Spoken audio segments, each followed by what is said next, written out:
कोलकाता के आरजीकर हॉस्पिटल में घटी एक ऐसी घटना जो आपको झकझोर के रख देगा। हमारे देश में कुछ ज्ञानी ज्ञान देते हैं छोटे कपड़ों को लेकर के। क्या उस रात मौमिता देवनाथ ने कोई छोटा कपड़ा पहना था?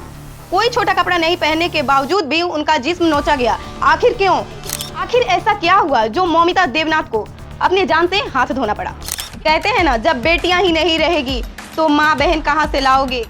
आया था अभी रक्षाबंधन का दिन, तो फिर अगले रक्षाबंधन में राखी कैसे बंधवाओगे? आखिर कब तक बेटियां घर में पड़ी रहेंगी? क्या इन बलात्कारियों के डर से बेटियां बाहर पढ़ने ना जाएं? बेटियां काबिल नहीं बने? बेटियां अपने पैरों पे खड़ी नहीं रहे? बलात्कारियों की बढ़ रही तादाद, क्यों इसके गुनाहों को छिपाते हो? हर उम्र के बेटियों को करते हैं ये शिकार, क्यों नहीं इसे फांसी के फंदे तक लटकाते हो? आखिर कैसे रोका जाएगा इस बढ़ते बलात्कारों को? ये सोचना होगा सत्ता में बैठी सरकारों को। नमस्कार, मैं मधु, आप देख रहे हैं रिपब्लिक नेटवर्क। जब बेटियां ही नहीं रहेगी तो कहां से माँ बहन बेटी लाओगे और रक्षाबंधन पे किससे राखी बंधवाओगे?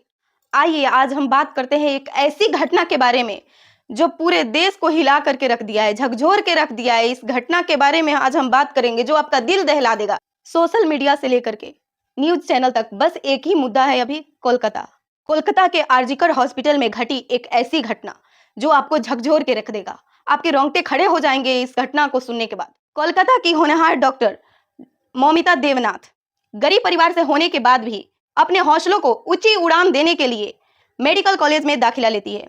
आखिरकार वो दाखिला ले ही लेती है। अपने सपनों को ऊंची उड़ान देने के लिए एक लड़की मेहनत करके आगे बढ़ती है। आखिरकार कुछ दरिंदों से उसके सपनों की उड़ान देखी नहीं गई। आखिर ऐसा क्या हुआ जो मौमिता देवनाथ को अपने जान से हाथ धोना पड़ा?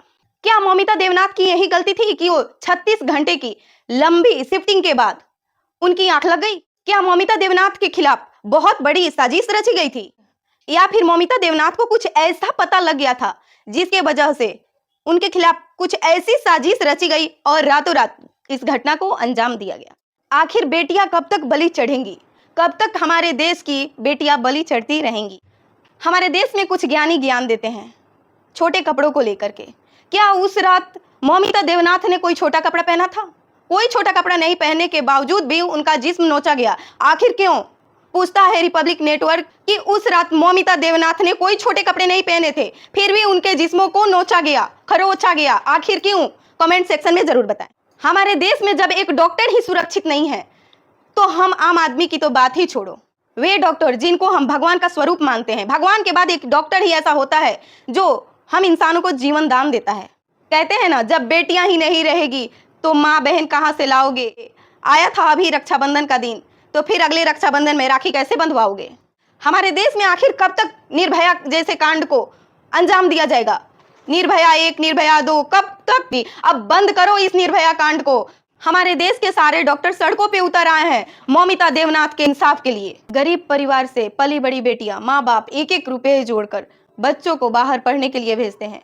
माँ बाप को अपने बेटियों पे भरोसा होता है, लेकिन उन बलात्कारियों पे भरोसा नहीं होता है जो गंदी नजर जमाए हुए उनके बेटियों पे पड़े रहते हैं। आखिर कब तक बेटियां घर में पड़ी रहेंगी? क्या इन बलात्कारियों के डर से बेटियां बाहर पढ़ने ना जाएं? बेटियां काबिल नहीं बने? बेटियां अपने पैरों पे खड़ी नहीं रहे? सारे लोगों की एक ही उम्मीद, सीबीआई पे नजरें सारे लोगों की टिकी हुई है। आखिर कब तक सीबीआई इंसाफ दिला करके लोगों के कलेजे को ठंडक देगा? आप लोग क्या सोचते हैं? कमेंट सेक्शन में जरूर बताएं।